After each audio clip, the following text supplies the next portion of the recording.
الرحمن الرحیم. بس کامیابی نه پس خو دغه خبره چې د ورکر چې کوم د زړه ارمان و هغه پوره شو او انشاءالله تعالی زه ټول ورکر ته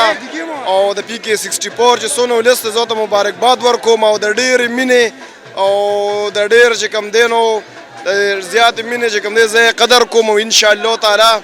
چې را روان وخت کې د 15 کاله دا به موږ شپه ورځ یو کوو او د دې ورکر د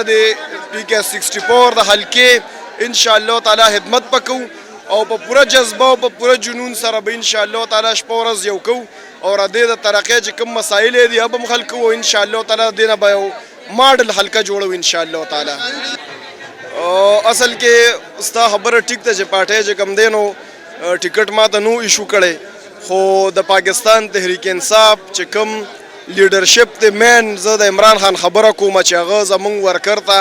د حق طرف ته د ودرېدو طریقه ښولې ده. حق چې کوم دی په هغې دغه باندې ورکر لاړه حق طرف ته ودرېده او نن د ورکر ګټه ده دا د پاکستان تحریک انصاف ګټه ده دا د عمران خان ګټه ده انشاءالله تعالی. دې کې تپوس کول دغه نشته دا خو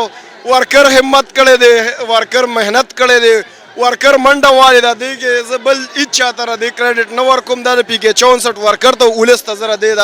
دغه چې کوم دی دا کریډټ ټول هغوی له ورکوم جي. زه د پی کې 64 څونه ولس دی لومبنۍ خو زه هغه خلکو شکریا ادا کوم چې کوم موږ سره په دې کې منډې ووالې جلسې وکړې جلوسونه وکړل کور په کور یې د خان صاحب پیغام ورسو او زه د هغې خلکو هم شکریا ادا کوم کومو چې زمونږ مخالفت وکړه او زه ورله دا میسج ورکوم چې دا یو عوامي ځای دی را روان 15 کالو کې چې د هرې نظریې خلک وي